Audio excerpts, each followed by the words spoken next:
আমি মাটন খেলাম, এটা মানে বিফ, মাটন বলে বিফ খাইয়ে দিলেন।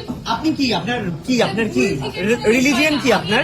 হিন্দু না মুসলিম? আপনি মুসলিম। আপনাকে শুয়োর খাওয়াই জোর করে, খেয়ে নেবেন। শুনুন তো, যে বলছে আমাকে স্টিক খাইয়ে দেওয়া হয়েছে, এটা কিন্তু এটা যে বলছে এটা সম্পূর্ণ ভুল। যে আপনাকে খাইয়ে দেওয়া হয়েছে, এটা কে বলে খাওয়া দেওয়া হচ্ছে? আপনি কি বাচ্চা ছেলে? আপনি কি এখনো দুধ খাচ্ছেন? আপনাকে খাইয়ে দেওয়া হচ্ছে?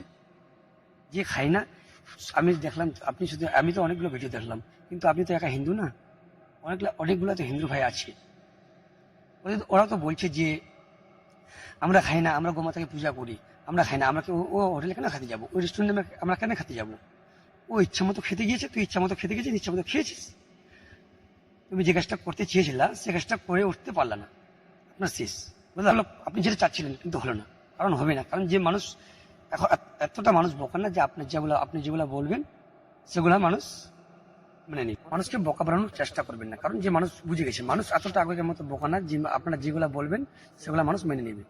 ভিডিওটা করলে আপনাকে বিষ খাইয়ে দেওয়া হয়েছে, এগুলো খাইয়ে দেওয়া হয়েছে, আপনি সব বলছেন। কারণ যে আপনাকে কেউ জবরদস্তি খাইয়ে দেওয়া হয়নি। আপনি অর্ডার করেছিলেন সেই ভিডিওটা কথাই, আপনি যে অর্ডার করেছিলেন সেই ভিডিওটা কথাই, আপনি কি অর্ডার করেছিলেন? যখন আপনি খেয়ে নিয়েছেন, ভালো লেগেছে, টেস্টটা ভালো লেগেছে, আপনি খেয়ে নিয়েছেন, তারপরে মানুষকে ভিডিও করে দেখাচ্ছেন। যখন অর্ধেকটা খেয়েছেন তখন কি বুঝতে পারেননি টেস্টটা? আপনাকে অনুভব হয়নি আপনি কি খাচ্ছেন? মজা মজা খেয়ে নিয়েছেন, এখন ভিডিও করে দেখাচ্ছেন। হ্যাঁ, আপনি ইচ্ছা মতো খেতে গিয়েছেন, ইচ্ছা মতো খেয়েছেন, তো খেয়েছেন, আবার এগুলো ড্রামা করার কি আসিল ভাই? আপনি যেটা চাইছিলেন সেটা কোনোদিন হবে না, কারণ মানুষ এতটা বোকা না, মানুষ এখন সব বুঝে।